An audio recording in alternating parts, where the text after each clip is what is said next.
ہمارا یہ public session number 47 منعقد ہونے جا رہا ہے۔ آپ کے سوالات یہ پرچیوں کی شکل میں میرے پاس آ چکے ہوئے ہیں، انہیں ڈسکس کرتے ہیں انشاءاللہ بعد میں۔ پہلے اس ویک میں ایک کرنٹ ایشو کے طور پر ایک ورلڈ لیول کے اوپر ایشو سامنے آیا ہے، اور ایشو تو تھوڑا سا پرانا تھا لیکن اب اسے ہوا ملی ہے۔ مئی کے آخری ہفتے میں ایک ٹی وی پروگرام میں لائیو شو کے اندر ہمارے جو پڑوسی ملک ہے انڈیا، اس میں جو حکمران جماعت ہے بی جے پی، ان کی ایک کوئی رکن ہے، انہوں نے لائیو ڈسکشن کے دوران کچھ توہین آمیز الفاظ جو ہیں وہ استعمال کیے اسلام کے حوالے سے اور پیغمبر اسلام کے حوالے سے صلی اللہ علیہ وآلہ وسلم۔ یہ واقعہ 26 مئی 2022 کو ہوا۔ کچھ لوکل لیول کے اوپر احتجاج ہوئے لیکن کوئی اس کو پذیرائی نہیں ملی۔ پھر اچانک سے جون کے دوسرے ہفتے میں دوبارہ سے ایک لہر اٹھی اور پوری دنیا کے اندر آپ کو پتہ ہے احتجاج ہوا۔ اور حیران کن بات ہے کہ عرب ممالک جو آج تک انڈیا کے سامنے جھکے ہوئے تھے اپنی تجارت کی وجہ سے، ظاہر ہے وہ سستی اجناس ان سے لیتے ہیں۔ مور دین 85 بلین ڈالرز کی ٹریڈ ہے انڈیا کی ان عرب ملکوں کے ساتھ، سعودی عرب ہو گیا، یو اے ای اور باقی قطر وغیرہ، اور ظاہر ہے وہ سستی چیزیں انہیں مل جاتی ہیں۔ دنیا میں رہنے کے قابل جو جگہیں ہیں ان میں ٹاپ آف لسٹ ہمارا یہ سب کانٹیننٹ کا ایریا ہے۔ دنیا میں سب سے امیر علاقہ یہ ہوا کرتا تھا جب تک انگریز یہاں نہیں آئے تھے، اور اس کے بعد پھر آپ کو پتہ ہے ڈاؤن فال شروع ہو گیا چونکہ ٹیکنالوجی کی دنیا ہے۔ خیر، یہ جتنے عرب ممالک ہیں آپ نے دیکھا ہوگا پہلے جب کبھی بھی کوئی گستاخانہ ایشوز ہوتے ہیں فرانس کے حوالے سے، یورپ کے حوالے سے، ان کی ہمیشہ یا تو سٹیٹمنٹ آتی نہیں ہے یا ہلکی سی کو ڈھیلی سٹیٹمنٹ آتی ہے، بس اس سے زیادہ آگے یہ جاتے ہی نہیں ہیں۔ محاذ کھڑا نہیں کرتے، نہ ان ملکوں کو کوئی خطوط لکھتے ہیں، وہ نہ کہتے ہیں ہم آپ کی پروڈکٹس کا بائیکاٹ کر دیں گے۔ انڈیا نے ایسا آخر کون سا ظلم کر دیا تھا جو اس سے پہلے دوسرے ملکوں نے نہیں کیا ہوا تھا؟ تو یہ مسلمانوں کو سوچنا چاہیے نا کہ گل وچ کوئی اور ہے۔ ہاں جی، گل وچ کوئی اور یہ ہے، بیسیکلی یہ انٹرنیشنل پالیٹکس ہے، جس کی جلسوں میں عمران خان صاحب مثالیں دیا کرتے تھے نا کہ انڈیا کو دیکھو آزاد پالیسی ہے، وہ رشیا سے بھی لے رہا ہے، امریکہ سے بھی اس کے اچھے تعلقات ہیں۔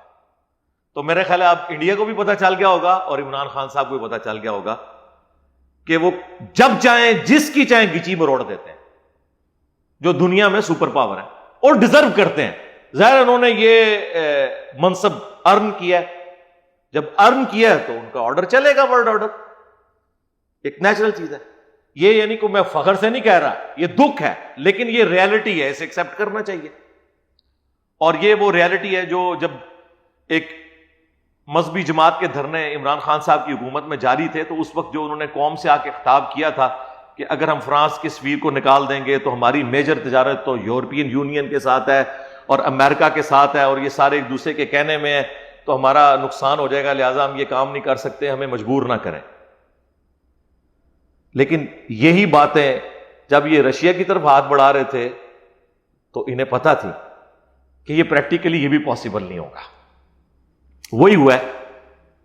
عرب ملک جو ہے وہ آپ کو پتہ ہے غلام ہے، اوریجنل والے غلام ان کے، جن کی رشیا کے ساتھ نہیں بنتی۔ تو انہوں نے پھر ان کو ہلہ شہری دی کہ ہاں جی اب آیا ہے انڈیا قابو میں، تو آپ لوگ آفیشل سٹیٹمنٹس دیں۔ یہ جو میں آپ کو بتا رہا ہوں یہ ریئل ٹائم اوریجنل ڈیٹا ہے۔ ہم چونکہ صرف لوکل اپنی خبریں سن رہے ہوتے ہیں، ورلڈ پالیٹکس کیا ہو رہی ہے وہ آپ کو اندازہ نہیں ہوتا۔ خیر مجھے تو اس وقت ہی اندازہ ہو گیا تھا کہ یار یہ عربیوں میں کون سا ایمان جاگ اٹھا ہے۔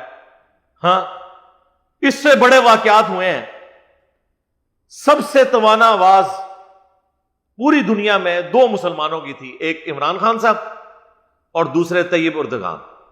اسلاموفوبیا کے خلاف، گستاخانہ کارٹونز کے خلاف. اس وقت یہ سارے عرب ملک سوئے پڑے ہوئے تھے. وہ جو کچھ ہو رہا تھا وہ اس سے بڑا تھا.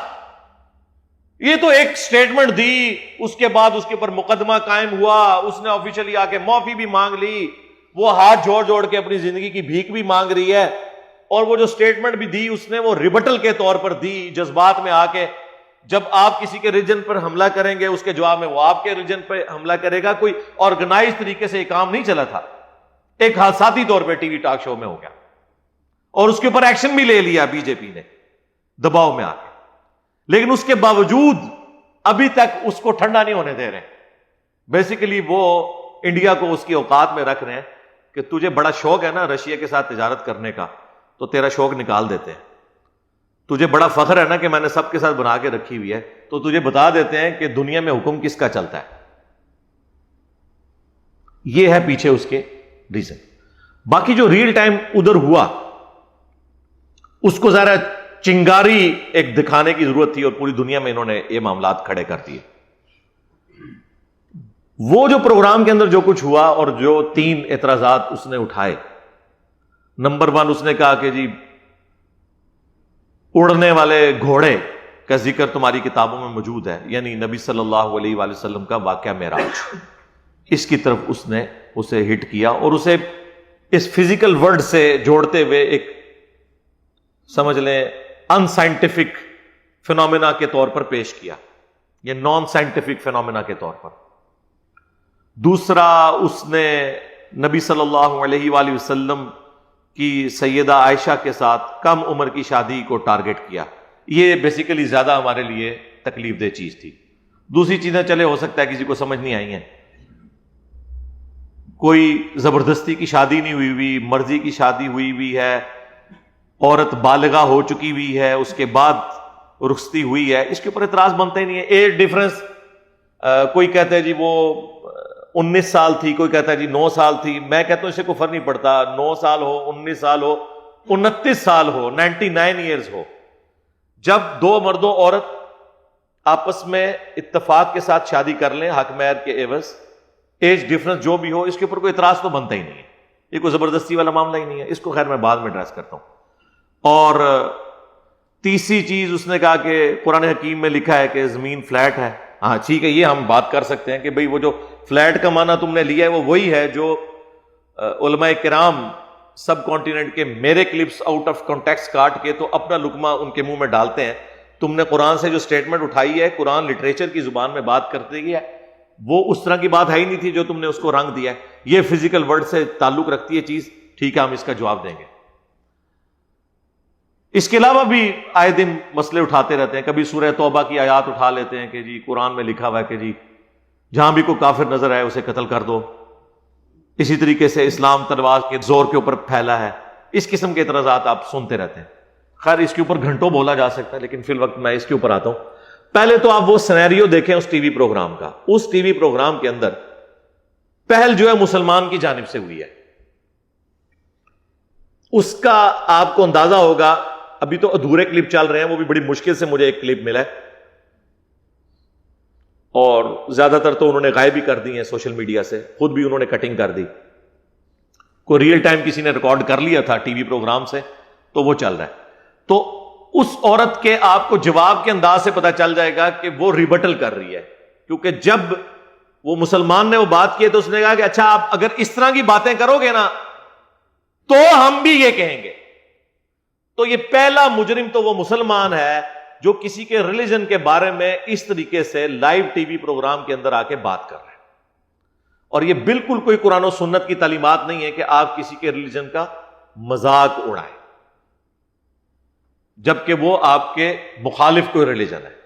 ایک تو ہے کہ میں مسلمان ہوں، میرا سامنے مسلمان بیٹھا ہے، وہ کہتا ہے میں قرآن کو مانتا ہوں، میں کہتا ہوں میں قرآن کو مانتا ہوں، وہ کہتا ہے میں بخاری مسلم کو مانتا ہوں، میں کہتا ہوں میں بخاری مسلم کو مانتا ہوں. اب میں اسے قرآن سے پڑھ کے سنا رہا ہوں ایاک نعبد و ایاک نستعین، اور وہ آگے سے پڑھ کے سنا رہا ہے سن فریاد پیراں دیا پیرا میری فریاد تم سنی کان تھار کے ہو. اب جب میں اس کا مذاق اڑا رہا ہوں نا تو بیسیکلی ایک اپوزٹ ریلیجن نہیں ہے، اسے میں کہہ رہا ہوں کہ تم میرے ریلیجن کا نام لے کے میرے ریلیجن کی تعلیمات کو بگاڑ کے پیش کر رہا ہے. کسٹوڈین تو بنا ہوا ہے قرآن و سنت کا، تو یہ تو میں تجھے اجازت نہیں دوں گا کہ تو قرآن اور سنت کے مقابلے پہ بابوں کو پیش کرے، یہ مذاق سنت کے مقابلے پہ بابوں کو پیش کرے، یہ مذاق اڑانا نہیں ہوگا۔ یہ ذرا میں آپ کو ڈفرنس بتا رہا ہوں۔ لیکن ونس جب اپوزٹ ریلیجن کے لوگ بیٹھے ہوتے ہیں نا، ان کے ساتھ پھر آپ نے ڈسکشن کرتے وقت ظاہر ہے کہ ان کے لیے تو نبی علیہ السلام اللہ کے پیغمبر نہیں ہے نا، اور ہمارے نزدیک ان کے ریلیجن میں خامیاں موجود ہیں، تو پھر ہمیں الفاظ کے چناؤ پر ذرا تفکر کرنا چاہیے۔ اور یہ قرآن حکیم کی تعلیمات ہیں۔ سورۃ الانعام میں اللہ تعالیٰ نے پارہ نمبر، آپ 7 میں آ جائیں، پارہ نمبر 7 کی آخری صفحے کے اوپر سورۃ الانعام کی آیت نمبر 108 ہے۔ اعوذ باللہ من الشیطان الرجیم، بسم اللہ الرحمن الرحیم، وَلَا تَسُبُّوا الَّذِينَ يَدْعُونَ مِن دُونِ اللَّهِ، مت گالی دو، مت برا کہو ان ہستیوں کو جن کو یہ اللہ کے سوا پکارتے ہیں۔ یعنی اب یہ اسپیسیفکلی مشرکین عرب کے حوالے سے یہ بات ہو رہی ہے کہ یہ جن ہستیوں کو اللہ کے سوا اپنا معبود، مشکل کشا، حاجت روا مانے ہوئے ہیں، انہیں گالی مت دو۔ فَيَسُبُّ اللَّهَ عَدْوًا بِغَيْرِ عِلْمٍ، پس یہ لوگ پھر اللہ کو گالی دیں گے دشمنی میں آ کر، غصے میں آ کر، بغیر علم کے۔ كَذَلِكَ زَيَّنَّا لِكُلِّ أُمَّةٍ عَمَلَهُمْ، بالکل اس طریقے سے ہر امت کے لیے اس کے اعمال سنوار دیے گئے ہیں۔ ثُمَّ إِلَىٰ رَبِّهِمْ مَرْجِعُهُمْ، پھر تمہیں لوٹ کر جانا ہے ان سب کو ان کے رب کی طرف۔ فَيُنَبِّئُهُمْ بِمَا كَانُوا يَعْمَلُونَ، تو پھر اللہ تعالیٰ ان کو بتا دے گا جو کچھ وہ دنیا میں عمال کیا کرتے تھے، یعنی آخرت میں فیصلہ ہو جائے گا۔ اس کا یہ مطلب نہیں کہ آپ نے دعوت نہیں دینی، اس کا یہ مطلب ہے کہ آپ نے گالی گلوچ کے اوپر نہیں اترنا ان ہستیوں کے بارے میں جن کے بارے میں ان کے اس طرح کے نظریات ہیں۔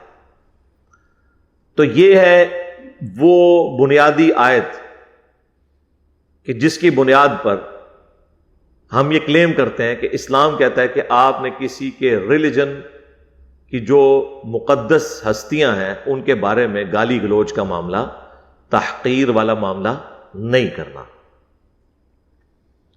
ورنہ وہ پھر اللہ تعالیٰ کو گالیاں دیں گے نعوذ باللہ بغیر علم کے۔ اور اللہ نے دیکھیں انہیں بینیفٹ دیا کہ وہ بغیر علم کے یہ کر رہے ہوں گے، کیونکہ انہیں تو اللہ کی شان کا نہیں اندازہ، تمہیں تو پتہ ہے نا۔ تو ایسی کوئی حرکت نہ کرو جس کی وجہ سے اسلام کی بدنامی ہو۔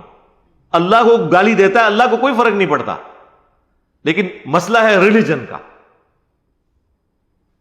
ظاہر ہے جب ریلیجن بدنام ہوتا ہے تو پھر ریلیجن کو لوگ ایکسیپٹ نہیں کریں گے، ایکسیپٹ نہیں کریں گے تو اپنی آخرت برباد کریں گے۔ تو اللہ تعالیٰ تو نہیں چاہتا کہ اس کے بندے جہنم میں جائیں۔ یہ بھی اللہ انسانیت پہ ہی رحم فرما رہا ہے یہ بات کر کے۔ تو ریبٹل کرتے ہوئے اس عورت نے یہ چند ایک جملے بولے، اور اس میں خیر اینکر نے بھی انٹروین کیا، اس میں خیر معاملہ وہ ٹھپ ہو گیا۔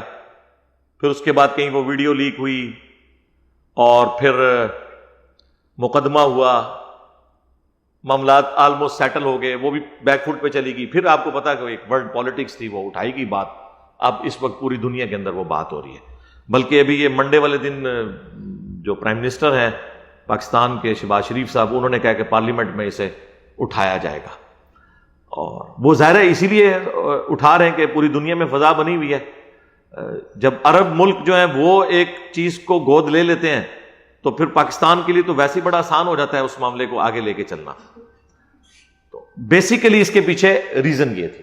یہ میں آپ کو اس لیے بتا رہا ہوں کہ اس طرح کے واقعات کے اوپر اس وقت جو عرب ملکوں کے سفیر ہیں یا عرب ملکوں کے جو بڑے ہیں یا ہمارے ملک کے بڑے ہیں، وہ تو بیٹھے ہوئے ہیں ایئر کنڈیشن کمروں کے اندر۔ مر رہا کون ہے؟ عوام۔ آپ نے ذرا ویڈیوز دیکھی ہیں کس طرح پٹائی کر رہے ہیں وہاں پہ مسلمانوں کی، اور مسلمانوں کو بھی یہ سمجھ نہیں آتی ہے کہ وہ احتجاج کرتے ہوئے کس لیول تک انہوں نے جانا ہے، کس لیول تک نہیں جانا۔ جبکہ اتنی کھر دماغ قسم کی حکومت بیٹھی ہوئی ہو، ایک مینٹل قسم کا انسان مودی، جو ایک کٹر قسم کا، آرتھوڈاکس قسم کا آپ کہہ لیں یا فنڈامنٹلسٹ قسم کا ہندو ہے، اس سے آپ ایکسپیکٹ کریں گے کہ وہ مسلمانوں کے ساتھ کوئی اچھا سلوک کرے گا؟ وہ تو پہلے ہی بہانے ڈھونڈ رہے ہیں۔ اس کا تو پورا ٹریک ریکارڈ جو ہے وہ اینٹی مسلم ہے. اور آپ دیکھیں وہ کس طرح پولیس والے جو ہیں وہ پٹائی کر رہے ہیں لوگوں کی اور پکڑ پکڑ کے انہیں جیلوں میں ڈال رہے ہیں. اور ہمارے ملک میں بھی خیر اس دفعہ تو بڑے آرگنائز سے احتجاج ہوئے ہیں. شکر ہے کہ کوئی بینک نہیں لوٹا گیا, کسی کی گاڑی کا شیشہ نہیں ٹوٹا, ورنہ غلامی رسول میں موت بھی قبول ہے تیری, ہاں میری نہیں, تیری, اور اے مسلمان تیری املاک. کیونکہ فرانس تک تو ہم پہنچ نہیں سکتے, انڈیا تک تو ہم پہنچ نہیں سکتے, تو جو ادھر ہیں مسلمان ان کے اوپر اپنی روح راضی کریں گے. دنیا میں کوئی مسئلہ اٹھتا ہے نا, سب سے پہلے مصیبت پڑ جاتی ہے پاکستانیوں کو اور پاکستان کے مسلمانوں کو, اس طرح کے مذہبی رویوں کے ہاتھوں.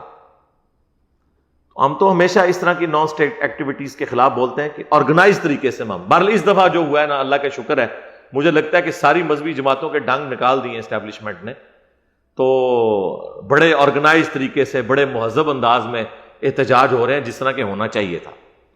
اب آپ نے دیکھا کہ وہ والے معاملات نہیں ہوئے جس طرح پہلے. آپ ذرا امیجن کریں نا, یہ تو سمجھ لیں روزی روٹی کھل گئی تھی پاکستان میں مولویوں کی اس واقعے کے بعد. فرانس تو اتنی دور ہے, جب پڑوسی ملک میں ہو, اور وہ پڑوسی ملک وہ جس کے خلاف ہماری ڈکلیئرڈ پالیسیز ہیں, پوری فوج کا آئین جو ہے اور ان کے حلف نامے جو ہیں وہ اس ملک کے اگینسٹ ہیں اور ان کے ہمارے اگینسٹ ہیں. یہاں تو ہر اعتبار سے حالات سازگار تھے کہ یہ 100 ٹائمز بڑا احتجاج ہوتا. یعنی اگر فرانس کے خلاف احتجاج میں 100 بینک لوٹے گئے تھے, ان کی اے ٹی ایم توڑی گئی تھی, تو یہ کم از کم 10,000 اے ٹی ایمز ٹوٹنی چاہیے تھی.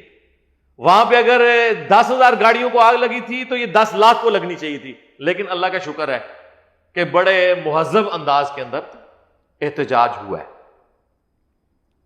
لیکن افسوس کی بات ہے, یہ جتنے اعتراضات وہ اٹھا رہے ہیں ہندو, اس کا جواب دینے کے لیے بھی کوئی مسلمان مجاہد سامنے آیا ہے, کوئی علمی طریقے سے ان چیزوں کو ایڈریس کرے کہ ہاں جی یہ جو آپ نے اعتراض اٹھایا یہ اس طرح نہیں, یہ یوں ہے, یہ بات جو آپ نے یوں سمجھی ہے یہ یوں نہیں, یہ یوں ہے.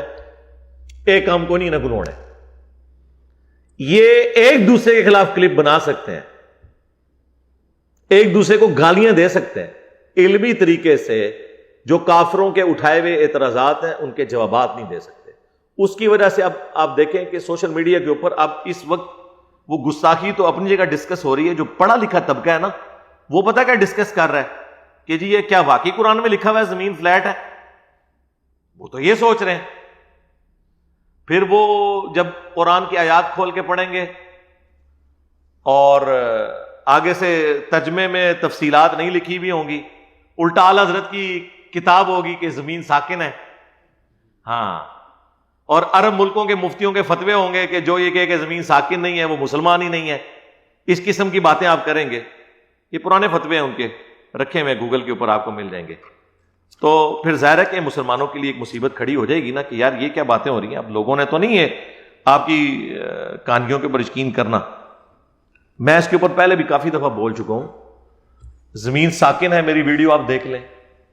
قرآن ورسز ماڈرن سائنس, وہ آپ میری ویڈیو دیکھ لیں. اور کافی ساری اس حوالے سے ویڈیوز ہیں جس میں نے اوورال مقدمہ کلیئر کیا ہے. اب یہ چونکہ ایک اسپیسیفکلی ایک چیز آئی ہے تو اس کو میں ضرور ایڈریس کر دیتا ہوں. سورۃ الغاشیہ, سورت نمبر 88 آیت نمبر 20.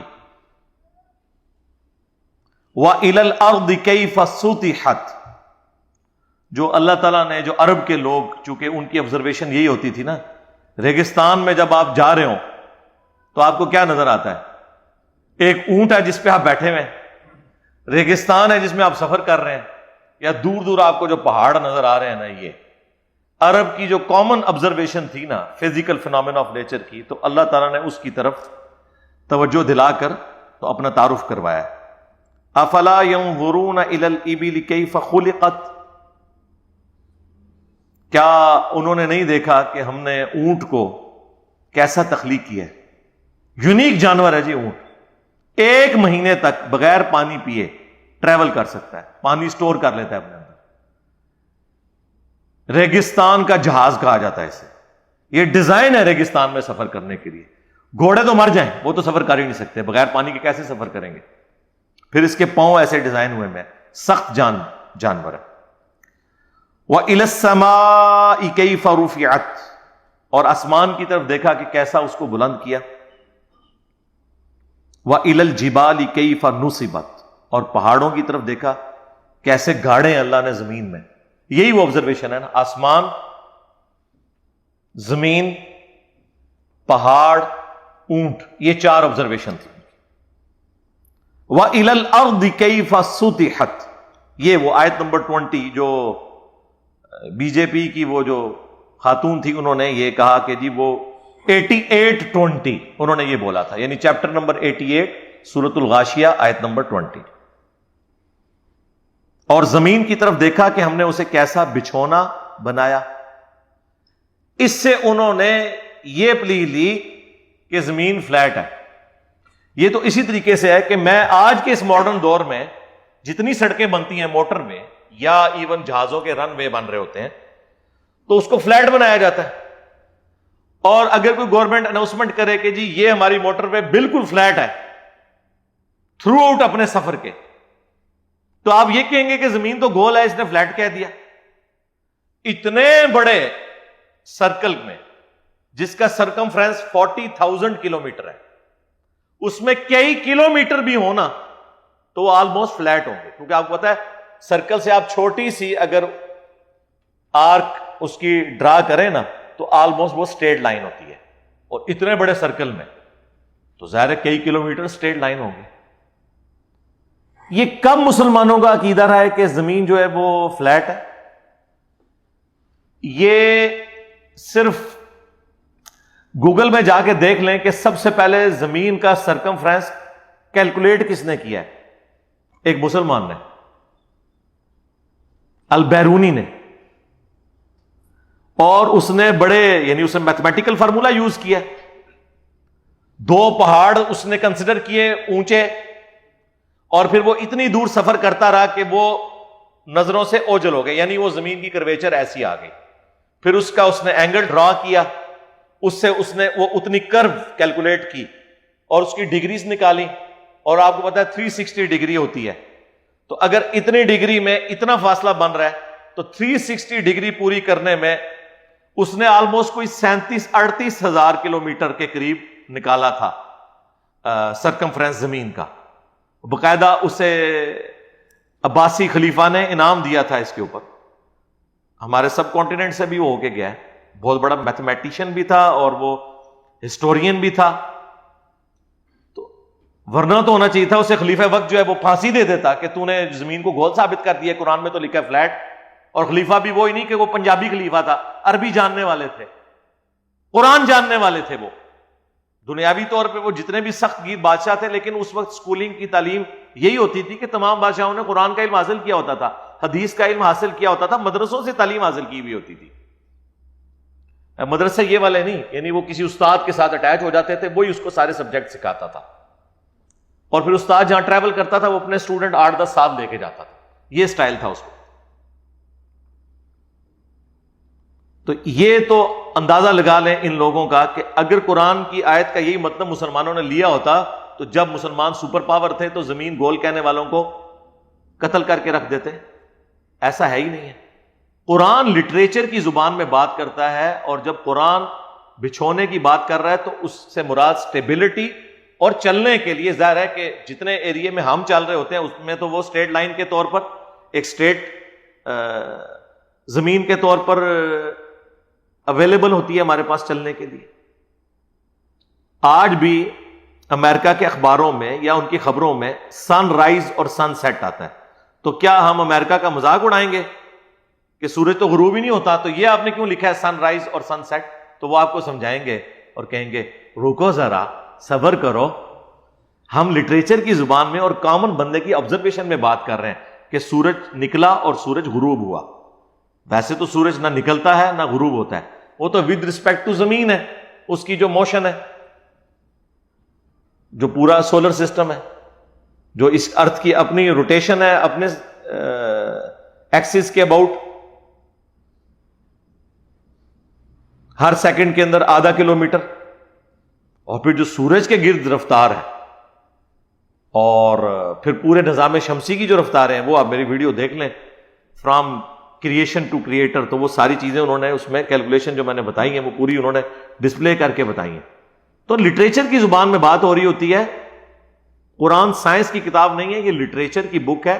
سائنٹیفک فیکٹس بیان ہوئے ہیں لیکن وہ سائنس کی زبان میں نہیں بیان ہوئے ہوئے، وہ ایک کامن بندے کی آبزرویشن کے پوائنٹ آف ویو سے. وہ اکثر کہہ رہے ہوتے ہیں جی سورۃ الکہف میں لکھا ہے کہ وہ ذوالقرنین بادشاہ نے سورج کو ایک کیچڑ میں غروب ہوتے ہوئے پایا. یار وہ آپ سمندر کے کنارے جائیں تو آپ ایک کامن آبزرویشن تو یہی ہے نا کہ سمندر کے اندر وہ غروب ہوتے ہوئے پایا، ایگزیکٹلی ہو تو نہیں رہا ہوتا. تو یہ کامن آبزرویشن ہوتی ہے جس کا بیان ہو رہا ہوتا ہے. اس کے لیے قرآن ورسز ماڈرن سائنس میری ایک ویڈیو ہے. میں نے جب ایک ہندو بھائی نے مجھ سے سوال کیا تھا کہ قرآن میں آیا کہ کیا کافروں نے نہیں دیکھا سورہ الانبیاء کی آیت نمبر 30 کہ زمین و آسمان ملے ہوئے تھے، ہم نے انہیں پھاڑ کر جدا کیا اور ہر زندہ چیز کو پانی سے پیدا کیا. تو کہتے ہیں میں کافر ہوں، میں نے تو نہیں دیکھا، تو یہ اللہ کیوں کہہ رہا ہے؟ تو ہم نے بتایا تھا یہ لٹریچر کی زبان میں بات ہو رہی ہے، نہ کہ یہ ہے کہ فزیکلی تمہیں وہ منظر دکھایا گیا. وہ آپ تفصیلی ویڈیو میری دیکھ لیں. اور ماشاءاللہ وہ سیٹسفائی ہو گئے تھے بھائی، اس کے بعد انہوں نے ریبٹل نہیں کیا.